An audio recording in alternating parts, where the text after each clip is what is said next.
Oh, hello mga guys. O dito pala ako sa garden ng biyanan ko, o 'di ba? Ang ganda ng place nila. May mga garden sila, may mga flower. Pagbaba mo sa bahay, flower na yung maabutan mo, 'di ba? Ako itong nag-video pala ako sa mga garden nila, o 'di ba?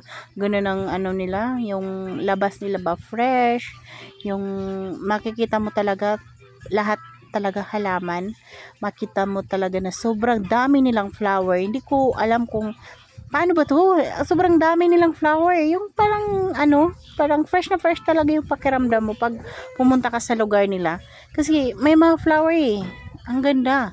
Sa likod bahay naman nila is garden, mga tanim, mga gulay, lahat ng gulay. Pero dito sa harap ng bahay nila, yung sa harap talaga ng bahay nila is garden lahat.